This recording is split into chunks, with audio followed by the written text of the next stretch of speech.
about friends, explorers on the landscapes of wisdom. Today, I'm very excited to talk about the nature of truth with you. This has been a flagship topic for me. I did my dissertation on the nature of truth, and my first book was also on this question of the nature of truth. And one reason why I'm so interested in this topic is because my purpose as a philosopher is to see if I can get to some truths about the nature of reality. But I'd like to understand, what does it even mean to get to truths? What is truth? I think that by understanding the nature of truth, we can actually get more powerful in our pursuit of truth. So that's why I want to talk with you today about different theories of truth, to see if we can get clearer on what truth is. So my purpose is to put some light on truth, to see if we can get some truths about truth. And in order to do that, I have three different outcomes for you. First, I'm going to give a big picture overview, bird's eye perspective of all the different major theories of truth. And this is a big picture perspective. We could take a whole course just on each theory, one at a time. But I want to point to the lay of the land and identify strengths and weaknesses of each view. And I think that's going to help us to think about what the options are, so that as we go through the different options, we can get a little bit more powerful at seeing how to even think about these different theories of truth. Next, I want to talk a little bit about how truth can affect your worldview. One question that arises is how truth can even exist at all. I mean, I think about a sea of atoms bumping into each other, or fields. How does truth emerge out of that? What is truth?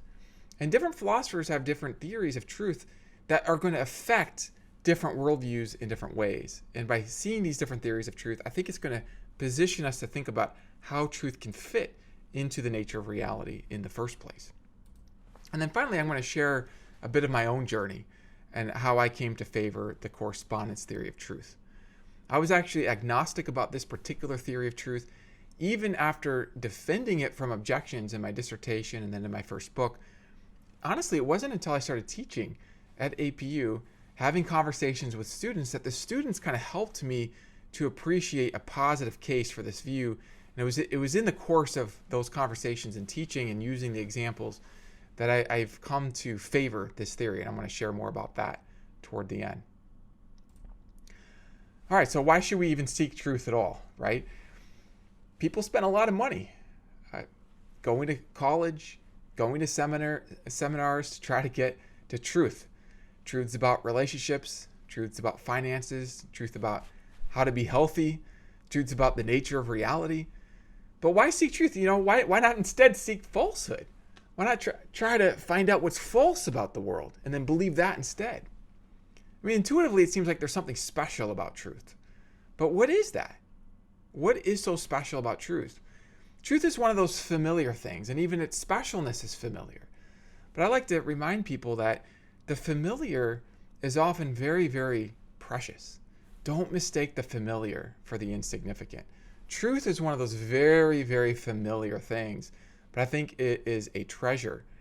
And by understanding the nature of truth, I think that can help position us to even see why truth is valuable. What is the treasure of truth? So let's have a look then at the major theories. I'm going to start with nihilism. Nihilism is, as I'm thinking of it here, is just the theory that there is nothing that is true. Okay, there are no truths. So that's one of the theories of truth. There is no truth. You can think of this as an relativism with respect to truth. Maybe there's something in the neighborhood of what people might think of as true, but strictly speaking, truth does not exist. One advantage of this theory is that it frees us from the challenge of analyzing truth and specifically seeing how truth can fit into the nature of reality. There are some philosophers who have a view of the nature of reality on which there is a big question: how can truth actually exist? For example, some philosophers have suggested that the basic building blocks of reality can be described in spatial terms. So you can imagine maybe atoms having positions in space, or fields being described in spatial terms. And that these objects can move and change their positions. They can accelerate. But that there's no way to analyze from these basic features, the basic building blocks, the emergence of truth unless we can analyze truth in spatial terms on this particular, let's say, spatial foundation theory of reality. Well, if that's right, if fundamental reality is completely spatial and truth would only exist if it has a spatial analysis, and if you think truth doesn't have a spatial analysis, then that would be a reason to eliminate truth. Truth does not exist. Maybe there's the illusion in your mind of things being true, but that's not actually real. So that would be kind of one motivation for this. And I'm not presenting this as a kind of mainstream philosophical view on the nature of truth. This is not the most common view of the nature of truth, but it is a view that highlights a question about how truth can fit into reality. And then the question of this presentation, how, if truth exists, could we analyze it? A disadvantage of this theory is that, strictly speaking, it's not true. Obviously, if it is true, then it follows from definition that nothing is true, and therefore it itself is not true. In fact, you could turn this into an argument. Either nihilism is true or it's not true. If it's true, then by definition it's not true. And if it's not true, then it follows that it's not true. So either way, nihilism is not true. And this just follows from the nature of what it's saying. This is kind of a philosopher's weapon where you analyze the claim itself and see if it actually is consistent with itself. You could think of this as kind of defeating itself. It's self-defeating. Now, in fairness to the nihilist, they could accept this conclusion and then say that our talk of truth is actually not talk of something real, and they could sort of motivate an error theory, why our talk of truth is strictly mistaken, but maybe there's something true star in the neighborhood, something in the neighborhood of truth that we could talk about. Okay, so my goal here is not to give decisive advantages or disadvantages, but just to kind of point to what's at stake for each theory. Yeah, here's the picture of the nihilist view. It's kind of dark, but you can imagine that what actually exists out there are maybe spatially oriented objects. Those are the fundamental building blocks, and maybe minds could emerge, but strictly speaking, there's not also this thing called truth. Another theory of truth, which you may be familiar with as a kind of contrast to the correspondence theory that I'm going to talk about later, is this coherence theory. The coherentist theory is a perspective-based theory. So we're going to analyze truth in terms of perspectives. Here's a way of putting this. To be true is to be coherent, but coherent with what? So we can be a little more precise here. If you look at the Stanford Encyclopedia entry on coherentist theories of truth, you will see a definition like this one.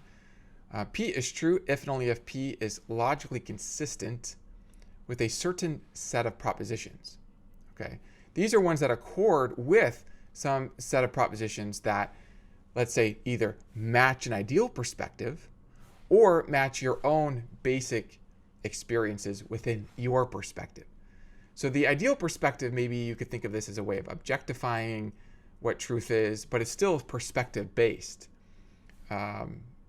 When I say objectifying, I mean it doesn't have to be based on your personal perspective, but it is based on an ideal perspective, or it is going to be based on your personal experiences. So there are different ways of unpacking what this set of propositions, what they are, what the set is, but the idea is that coherence is the key term for analyzing truth. Coherence with some kind of basic set of propositions or experiences. An advantage is that now we can understand truth in terms of another concept that we are familiar with, a logical concept of coherence.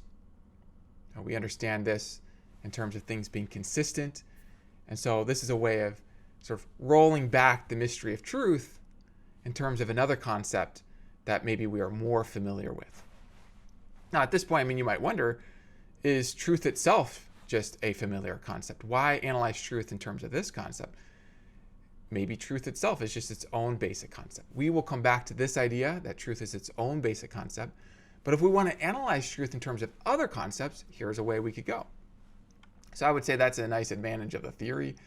It also, by the way, can answer another deep problem and puzzle in philosophy, which is, well, it's not just in philosophy, it's in life.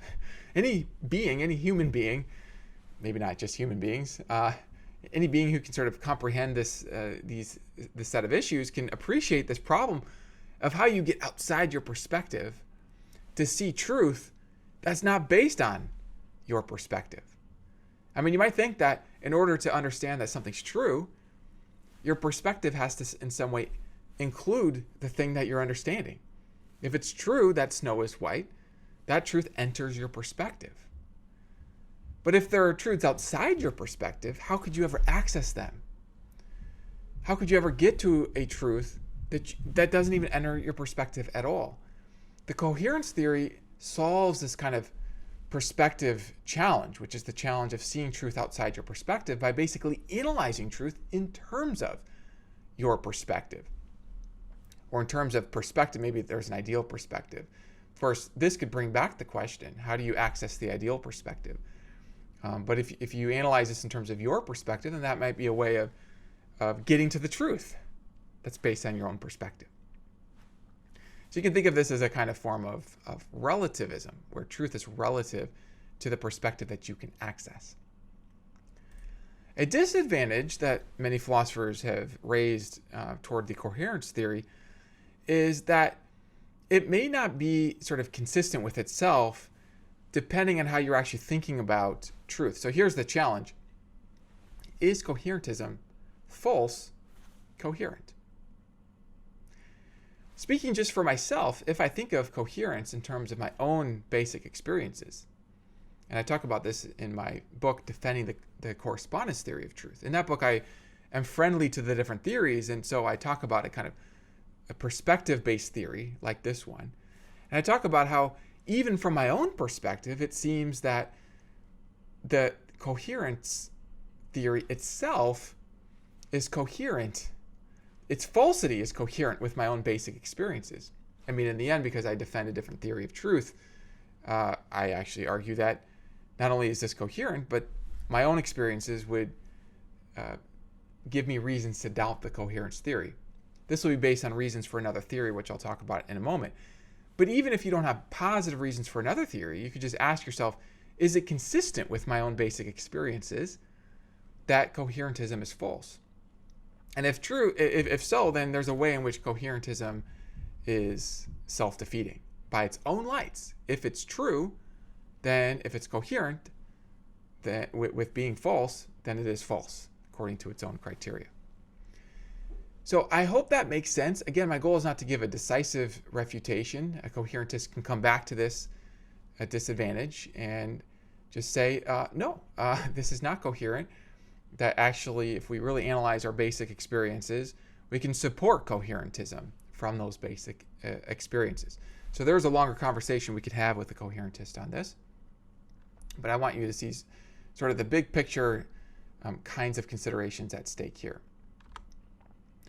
Pragmatism is another form of relativism if you think of truth as relative to a certain set of conditions. In this case, the conditions aren't in terms of coherence, but they're in terms of practical ends. So a proposition P is true if and only if believing P helps us with certain aims or certain ends. Here you might think, kind of, what's the point of truth if it doesn't actually serve us? This helps us answer that value question. Why value truth? Well, you value it because by definition, by its very nature, it's going to be practical. It's actually going to contribute to your life. In fact, some people have argued for pragmatism on a kind of evolutionary rationale, which is to say that because there's a kind of battle for creatures to survive through being able to adapt to their environment, you might anticipate that the faculties that are useful for adapting to the environment, those are the ones that are going to be truth-based. Well, why? Well, maybe it's because it's the part of the nature of truth. There's something in the very definition or nature of truth to actually help you to survive. And this is deeply relevant to your worldview. I was actually sitting in on a class, a seminar with Alvin Plantinga, who's famous for arguing from evolutionary theory to the conclusion that if the fundamental reality is mindless, okay, there's not a kind of intelligence that gives a kind of framework for the evolutionary chain of events. Alvin Plantinga made an argument that then you wouldn't anticipate us to form belief-forming systems, minds, brains, that track the truth. Donald Hoffman has recently made an argument for this from empirical grounds, that we don't expect our belief-forming systems to track truth. And this, by the way, I just want to make sure this is clear. For Alvin Plantinga, this was not an argument against evolutionary theory. It's an argument from evolutionary theory against a kind of mindless first theory of reality, for thinking that our belief systems wouldn't be reliable. They would be adapted to the environment. They would maybe be useful, but they wouldn't actually help us to get to actual truth. So it was very interesting because I was in Plantinga's class and we were talking about this. In fact, I was assigned to present Plantinga's argument to the class with Alvin Plantinga there watching me, evaluating me, grading me. Well, I don't know if he was necessarily grading me. Maybe he was cheering me on. I don't know.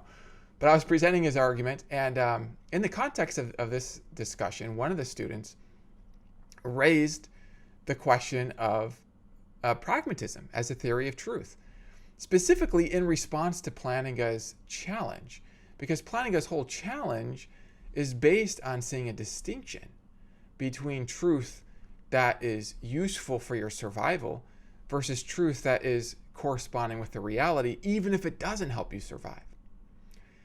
So somebody raised this. Now, in this particular context, Al was handling that discussion. I wasn't leading that discussion.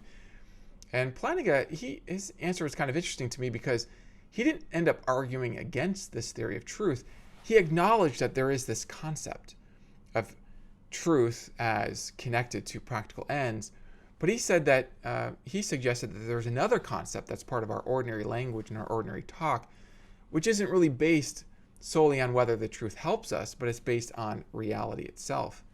And so he wanted to then reframe his argument in terms of building reliable mechanisms, not just to help you survive, but to actually know what the nature of reality is. And not in sort of a deep philosophical way, necessarily, but just even ordinary beliefs about tigers and chairs and things like this. Now, my point here isn't to go into Plantinga's argument or to defend his argument at all, but just to illustrate a bit what's at stake and how arguments like this end up in some ways turning on your view of the nature of truth. So an advantage of the pragmatic theory of truth is that we can understand truth. One advantage is we can understand it in terms of a familiar concept, such as our aims. So again, we're trying to understand the nature of truth. If we can analyze truth in terms of another concept that we do understand, that's progress. And again, another kind of advantage of this theory is that maybe it can help us to understand some other kind of worldview questions in the wings. Again, kind of depending on your view of the nature of fundamental reality. A particular disadvantage of this theory of truth is that you might think that truth is actually sensitive to reality independent of our particular aims. I mean, like, for example, imagine that somebody has this belief that they have $1 billion in their bank account. Now imagine that their bank account doesn't have $1 billion, but they have that belief. And imagine that that belief ends up being very useful to them because it actually leads them to be a little bit bolder in some of their decisions. And by a chain of fortuitous chance events, those decisions actually lead them to end up creating a business that ends up making lots and lots of money, helping lots and lots of people, and ends up just serving them in a very positive way. And they never find out that they didn't have that $1 billion. In fact, their business ends up making billions of dollars. And they just never find out about what reality was. Now, you might think that they got kind of lucky there, that there was something about reality that made their belief false even while it served them, even while they didn't know. And if you have that sense, then that would be kind of a disadvantage of this theory, because it wouldn't account for that particular sense.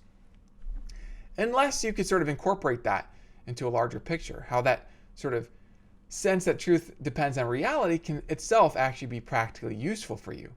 But then at that point, you could ask yourself, well, is it really that the correspondence theory of truth as corresponding with reality, is it that that's practical, and therefore it's the nature of truth to be practical or to serve your aims, or is it rather that it's the nature of truth to correspond with reality, and believing in that can also be practical, or that very theory can also be practical? All right, so these are some questions you could consider, but again, this is just kind of a bird's eye perspective of some things at stake here, thinking about pragmatism. Primitivism. Now, this was the theory of truth that I held for a while and has now kind of moved into my backup theory. One of the best defenses of this theory comes from Trenton Merrick's in his book, Truth and Ontology. And this is basically the idea that there is truth. Okay, so it's not a nihilist view that there is no truth, but there's no deeper analysis of truth. It's a primitive attribute. You can't analyze it in terms of something else. I've wondered if maybe there could be a distinction here between the concept of truth and then the nature of truth.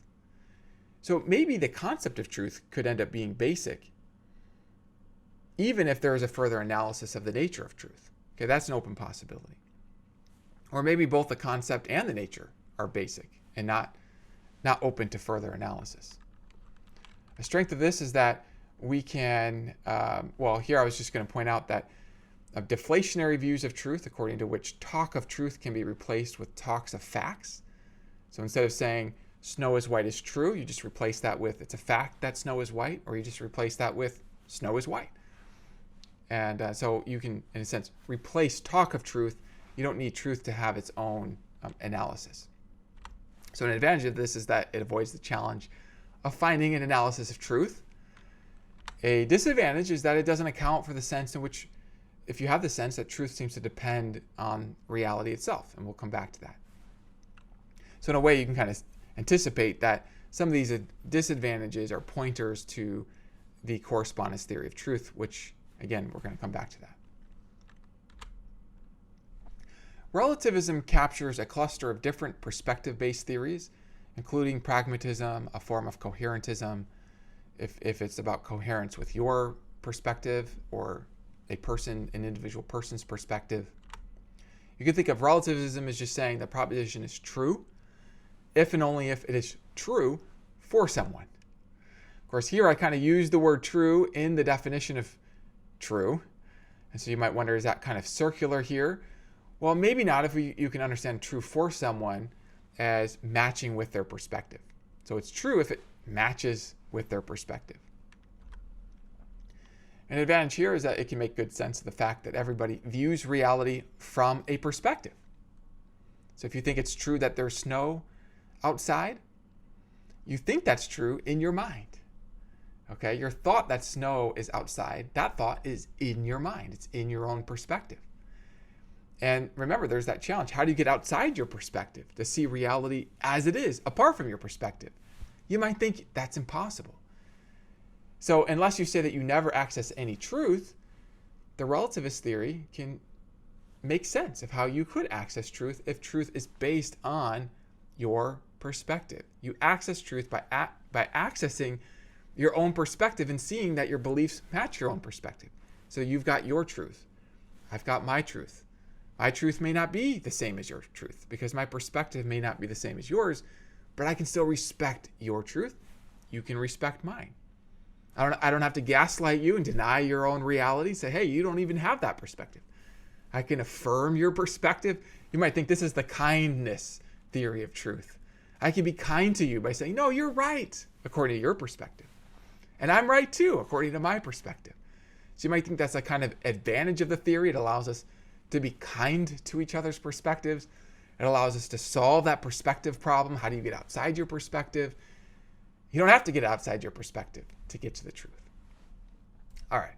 A disadvantage of this theory is that it may seem that truth actually, or at least there's some concept of truth that's sensitive to reality, independent of anybody's perspective.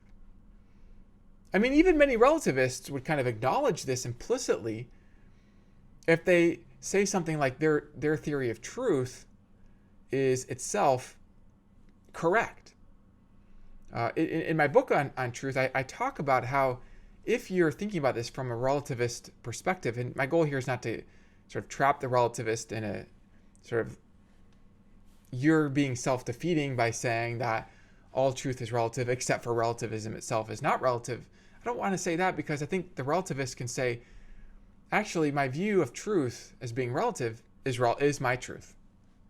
And your view, if you disagree with me, if you think truth is not relative, well, I can handle that on my view because I'll just say that according to your truth, truth is not relative. But this does kind of open up an interesting door to the idea that, hey, according to my own view, truth is not relative. And if relativism is true, then it's true for me that truth is not relative. We'll sort of come back to how we might motivate other theories of truth. But again, just the idea here is that it might seem that there are things out there. And of course, there is then the question, how do you access those things? I want to just suggest a distinction that I found personally very, very helpful, and I share this with my students in just thinking about this. And this is the difference between something being in your perspective, like the belief that snow is white. That belief is in your perspective, but that belief is not thereby of your perspective. The belief that snow is white is of snow. It's of whiteness. Or take the example of 2 + 2 = 4. That is in your perspective, if you understand what I'm saying here, that 2 + 2 = 4. And it may match your perspective. So it might be true in the relativist sense of being true for you. But there's a further question about whether it's of your perspective. Is 2 + 2 = 4 of elements only in your perspective, or is it of elements of some numbers that don't depend on your perspective? They don't depend on your awareness of those numbers. This distinction, I think, can open up a door for the relativist. See, as I had students talk about this, what I realize is that many students, I think of relativism as almost true by definition, because they're thinking of a notion of truth that by definition just means matching a perspective. And I want to almost just grant that there is that concept of matching a perspective. But then there's the further concept of whether it matches something that doesn't depend on your perspective. For example, even the existence of other perspectives. Usually the relativists will say that there are other perspectives besides my own. That's part of what motivates relativism. I've got my perspective. You have your perspective. Well, then that suggests that there's a reality, a perspective, that doesn't depend on my perspective. So let's say I have some beliefs about that reality. For example, I believe that there are other perspectives. If those beliefs correspond with those other perspectives, then they're not merely corresponding to my own perspective, even if I'm representing them in my own perspective. They don't correspond merely to my own. They also correspond to something that transcends my own. And this leads to the idea that there could be a correspondence with a reality that's independent of my perspective. And so if you have that sense, that would be a kind of disadvantage of this theory. Again, still just a bird's eye perspective of some of the issues at stake. Let me now move to the correspondence theory of truth. This is the idea that a proposition is true if and only if it corresponds with or matches the way things are. Or another way of putting this is the way it describes things to be. So if we have the cat is on the mat, that's going to be true if it describes a cat and a mat and the relationship of the cat being on the mat. An advantage is that this theory can make sense of cases where truth seems to depend on reality. For example, the cat is on the mat seems to depend on the cat being on the mat. Now, when I talk about this in my classroom, sometimes I like to get the students' attention by throwing things across the classroom. So what I'll do is I'll put a marker, or sometimes I've even put a whole chair on the desk. So I've got a desk in the classroom, and I'll put it, let me use the chair example because I've done this. Put the chair on the desk, and then I ask the students, how many of you believe it's true that the chair is on the desk? They all raise their hands, And then I say, okay, now I want to demonstrate to you my powers. I'm going to change something in your mind without touching your mind. I'm not going to touch your brains. I'm not going to touch anything having to do with your belief. Instead, I'm going to touch reality. I'm going to push this chair off the desk. And so I do. I violently, I guess in the chair example, I'm more cautious about. I don't want to break the chair. But when I put the marker on the desk, I'll just throw it across the room. And then I invite the class to again consider, is it true that the chair or the marker is on the desk? And then they'll say, no, it's no longer true. Their belief, if they had that belief that it was true, that's gone from true to false. The propositional content of that belief, that it's on the table, has gone from true to not true. But how did that happen? It looks like the way this happened was I changed reality. When I say reality, I just mean whatever it is that the proposition is about, what it's describing. It's describing a chair on the table. So I changed the reality, that changes the truth. And this is where I started to convince myself of the correspondence theory. Just talking about this with my students, using these examples to motivate what the theory is saying, it kind of convinced me because I started thinking, well, I don't need a deductive proof of the correspondence theory. I can think about this scientifically. This theory is a hypothesis about the nature of truth, and it successfully predicts that if I change the aspects of reality, that's going to change the truth value of the proposition. Now, there are other theories like pluralism that kind of mix and matches some of these theories, like maybe some truths depend on reality and others don't. But my thought is that a simple hypothesis that explains the wide range of data, if there are no counterexamples to this, that hypothesis is supported by those examples. So these examples kind of motivate the theory for me. Also, I've come to think that it's possible to witness the nature of truth directly in your own mind when you have true statements about other aspects of your mind that you can witness directly. For example, if you have the thought, I feel hungry, you can notice the feeling state of hunger inside of you. You can notice the thought, I feel hungry. And I think it's possible to notice the matching between them. Whatever that is, that congruence, that correspondence, that's what truth is. Or at least there's a concept of truth that is picked out by that. So we can use the word true to pick out that correspondence relation. All right, so the example here, the cat is on the mat, is true if and only if the cat is on the mat. Let me just say, by the way, you don't have to package the cat and the mat into what's sometimes called a fact or state of affairs. You could think of this as corresponding plurally to these items when they're in a particular relationship. Okay, because there's an open question about the nature of the things that true things correspond to. So there are truths, and these truths correspond to things. What's the nature of the things that they correspond to? In my book, I have a whole chapter on what I call a theory of facts. Facts are the things that true things correspond to. But here, I just want to emphasize that we can really leave this open. There's a wide range of options for how to think about what true things correspond to, including to leave these things as a plural that are in certain relations to each other rather than as a single package, if that makes sense. So we can kind of just leave this open. A disadvantage of the correspondence theory, I'm not saying this is the only disadvantage one could kind of worry about, but this is one of the common ones, is just understanding what correspondence is. What is that? Have we exchanged the mystery of truth for the mystery of correspondence? It's a good question. Now, I end up offering an analysis of correspondence. I have a few publications on this. But since even publishing on this, I've actually come to the view that an analysis of correspondence is not actually necessary if we can have a kind of conscious acquaintance of correspondence within our own minds. So I use the example of truths about my own subjective states. In this case, the truths can correspond with these subjective states, and I can witness what this correspondence is directly to grasp its nature. Richard Fumerton offers a view of correspondence like this, where you can have a kind of direct acquaintance with this item. But that is a question. Have we moved the bump under the carpet? from the mystery of truth to the mystery of correspondence. A related question has to do with hard cases.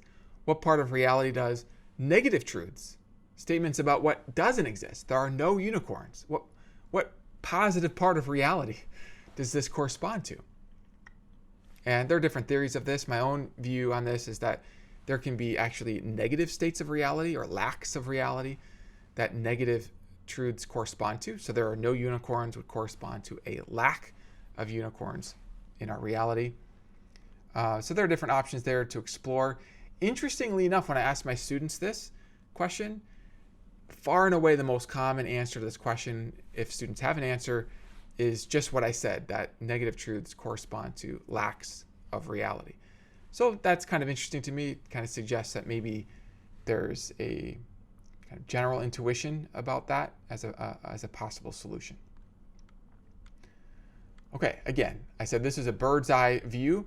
I do want to say a few more things on the correspondence theory of truth, just to illustrate it a little bit more. This is the most common view of truth among philosophers today. So I want to just say a little bit more about this. There is a dot in this box. It's about this box. There is a dot in this box. Same words, expresses a different proposition though, because it's pointing to this other box below here. Is there a difference between these propositions? By proposition, I don't mean anything fancy here. I just mean a primary bearer of truth or falsity. I mean, maybe that is fancy, actually, fancy definition. But I'm not suggesting a kind of Platonic view of propositions. I'm not saying here propositions are abstract or concrete. Just leaving that open. Just saying whatever this sentence expresses, that's about this box. Whatever this sentence expresses about this box. So these are different propositions. They are about different boxes. One is true, the other is not. And again, what makes this one true? The first proposition and not the second one. And by dot, I'm talking about a visible black dot. Okay, I'm not talking about sort of pixels. And so on this clarification, we could say, well, this is true because it corresponds with the reality it describes, and the other does not. That is a way of illustrating the correspondence theory. One final note on the correspondence theory, just to kind of distinguish it a little bit from relativism, to show how it can actually account for some of the things that the relativists would talk about. Let's just imagine that there's no test for whether or not P is true. Is the truth or falsity of P just a matter of opinion if you can't test it? So I think part of what kind of motivates a kind of relativist view is that you can test by your own perspective, by your own observations, what's true. But if there's no test, then there's no way to see that it's true. Okay? So what if there's no test? Does that mean that it doesn't correspond with reality? Well, if truth is about correspondence with reality, then it doesn't matter whether you can know that it's true. That's a separate question. And there's a whole set of tools we can use to investigate and to find out what's true. But truth is a reality. It's like a box out there. And the box exists even if you don't know that it exists. There could be a treasure box. You don't know the treasure's there yet. You don't know if you can test it. You don't know what it is. Maybe you can never find that treasure. Doesn't mean it's not there.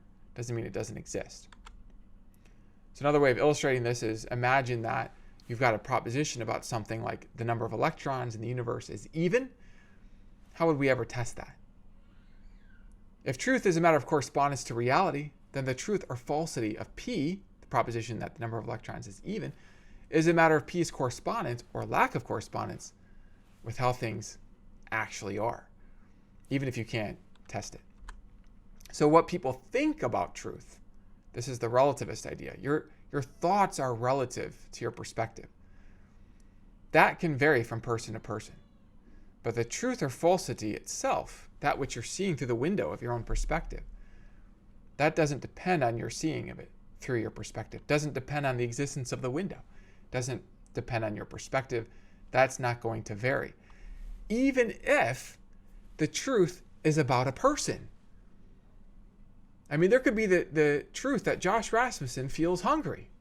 Okay, let me not use hungry, because actually right now I feel just kind of happy, kind of curious, kind of excited, kind of feeling like I'm having some fun here. Those are feelings that I'm having. And that's about me. That's a truth about me. that truth corresponds with the reality of my subjective states. And that's a reality that exists impliciter. So it's true for you that Josh Rasmussen is having these feelings.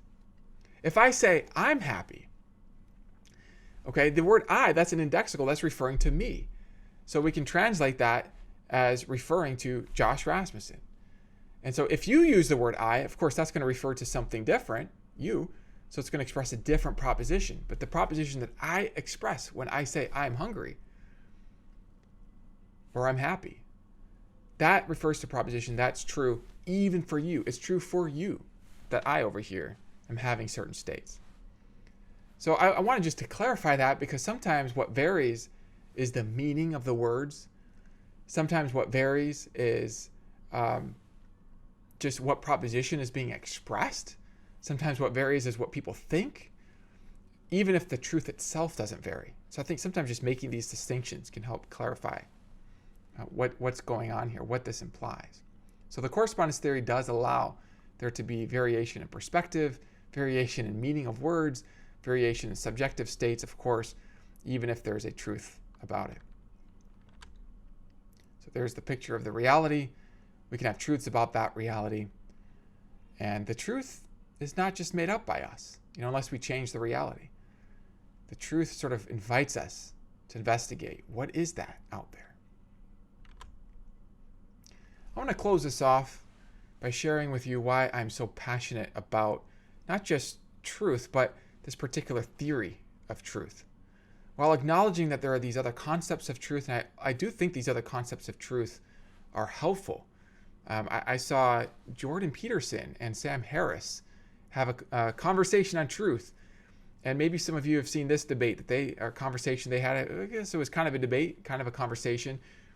And Jordan Peterson, he was representing a pragmatic concept of truth, and Harris was representing a kind of correspondence theory of truth.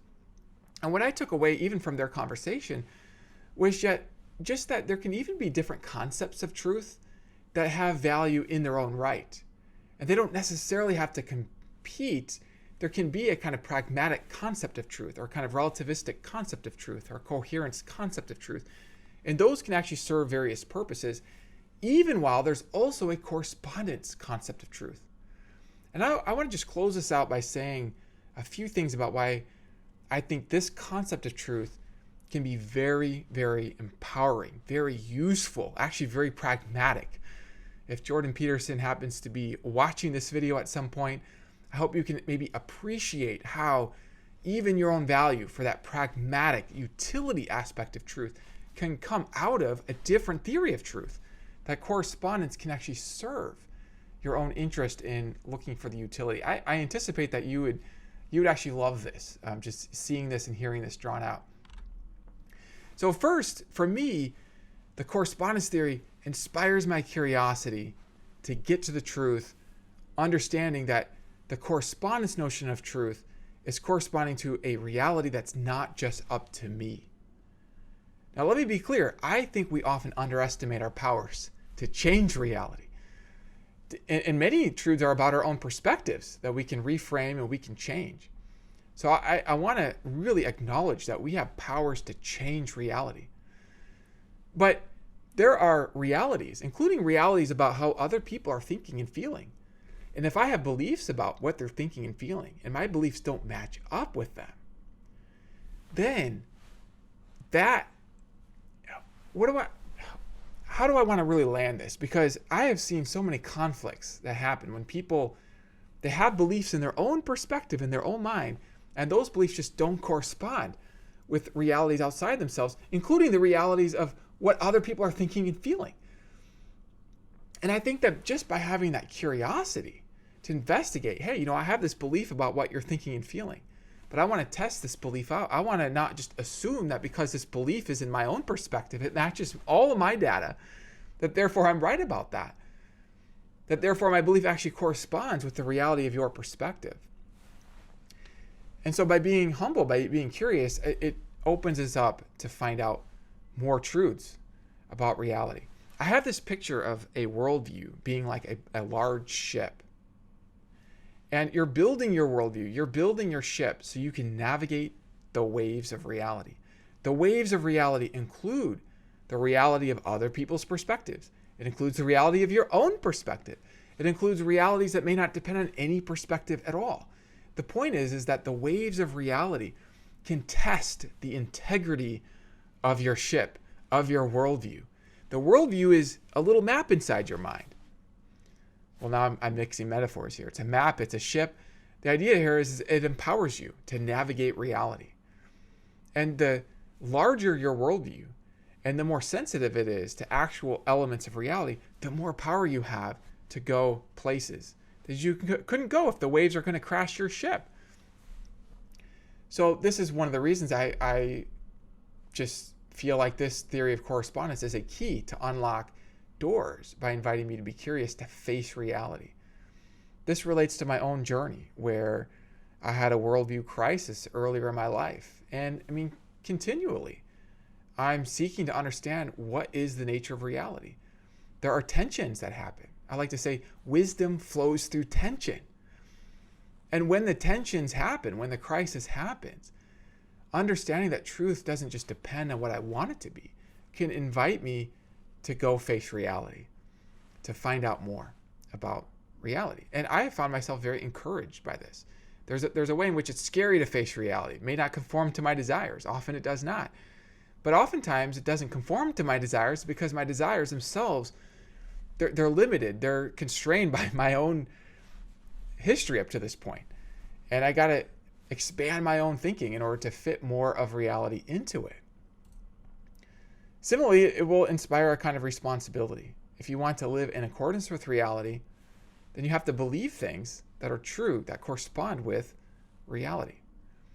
This can make you more powerful in your managing of your resources, your finances. I had beliefs about how money works and limiting beliefs about it that in a weird way were kind of self-defeating. I had ways of sort of resisting even thinking about money. But then by resisting thinking about money, I ended up having to think more about money because of the way I was managing my resources. And so by getting more truths about resources, that has helped me to live in accordance with reality, to gain powers, to use resources, to serve others, to do more things. Same thing, of course, with relationships, with building up your health, and of course, with building out your understanding of the nature of reality. You are responsible to build your ship. Nobody else can do this for you. And taking that responsibility to make a beautiful, robust ship that's constantly improving itself in its connection with reality is, it's connected to my final point here, which is that it's very empowering. What I want to suggest here is that the more truth that we have, the more power we have to navigate reality, to see the treasures that are within reality. So I just don't think I can overestimate the value of taking responsibility to see truth and then speak the truth that you see, humbly inviting that feedback. See truth and speak truth. This serves everybody. So I just want to thank you guys for your attention with me and for watching this presentation. If you have any comments or suggestions or feedbacks or objections, please do share those things. Those serve me and serve the audience. So thank you so much. I really appreciate you. Until next time, goodbye.